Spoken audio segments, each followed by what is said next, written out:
John 12. Then Jesus, 6 days before the Passover, came to Bethany, where Lazarus was, which had been dead, whom he raised from the dead. There they made him a supper, and Martha served, but Lazarus was one of them that sat at the table with him. Then took Mary a pound of ointment of spikenard, very costly, and anointed the feet of Jesus, and wiped his feet with her hair. And the house was filled with the odor of the ointment.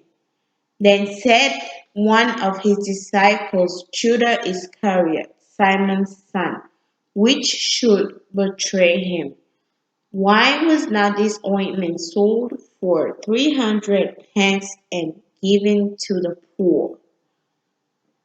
This he said, not that he cared for the poor, but because he was a thief and had the bag and bare what was put therein. Then said Jesus, let her alone. Against the day of my burying hath she kept this. For the poor always ye have with you, but me ye have not always. Much people of the Jew therefore knew that he was there, and they came not for Jesus' sake only, but that they might see Lazarus also, whom he had raised from the dead. But the chief priests consulted that they might put Lazarus also to death, because that by reason of him many of the Jews went away and believed on Jesus. On the next day, much people that were come to the feast, when they heard that Jesus was coming to Jerusalem, took branches of palm trees and went forth to meet him, and cried, Hosanna! Blessed is the King of Israel that cometh in the name of the Lord.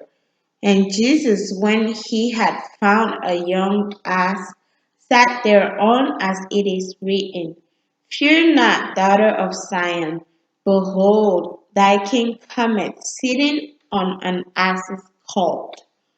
This thing understood not his disciple at first, but when Jesus was glorified, then remembered they that these things were written of him, and that they had done these things unto him. The people thereof that was with him when he called Lazarus out of his grave and raised him from the dead bear record. For this cause the people also met him, for that they heard that he had done this miracle. The Pharisees therefore said among themselves, Perceive ye now how he prevailed nothing? Behold, the world is gone after him. And there were certain Greeks among them that came up to worship at the feast. The same came therefore to Philip, which was of Bethsaida of Galilee, and desired him, saying, Sir, we will see Jesus. Philip cometh and telleth Andrew, and again Andrew and Philip tell Jesus. And Jesus answered them, saying, The hour is come that the Son of Man should be glorified. Verily, verily, I say unto you, except a corn of wheat fall into the ground and die, it abideth alone. But if it die, it bringeth forth much fruit. He that loveth his life shall lose it, and he that hated his life in this world shall keep it unto life eternal.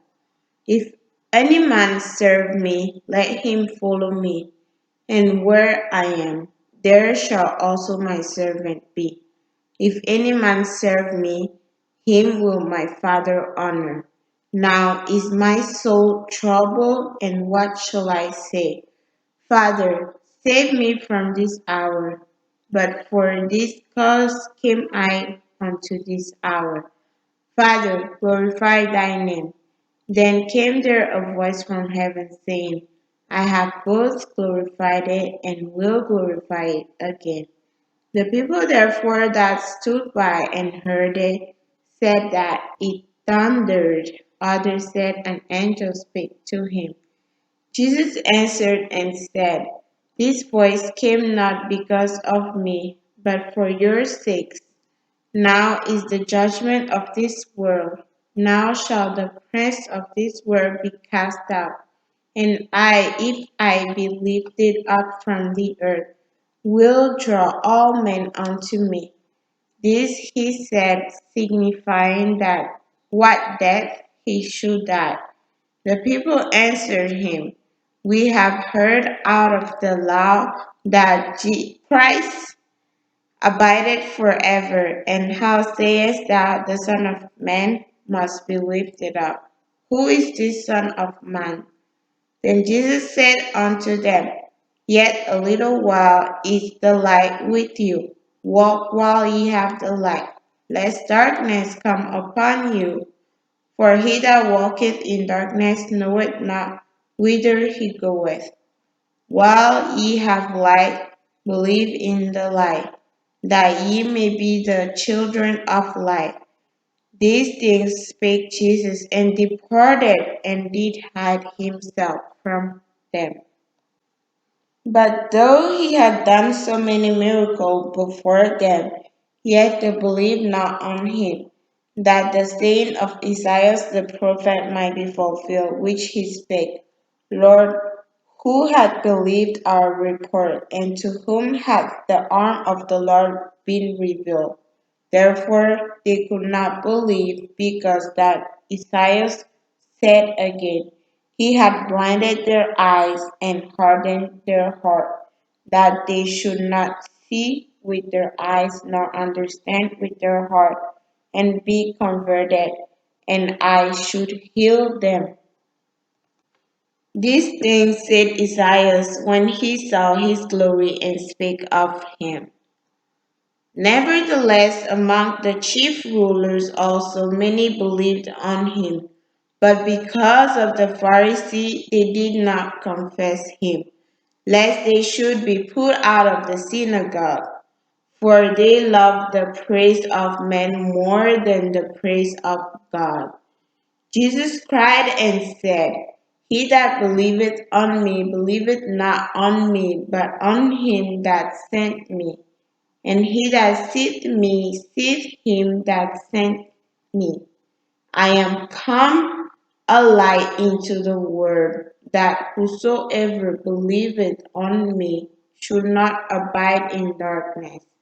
And if any man hear my words and believe not, I judge him not, for I came not to judge the world, but to save the world. He that rejected me and receiveth not my word hath one that judgeth him. The word that I have spoken, the same shall judge him in the last day, for I have not spoken of myself, but the Father which sent me, he gave me a commandment, what I should say and what I should speak. And I know that this commandment is life everlasting. Whatsoever I speak, therefore, even as the Father said unto me, so I speak.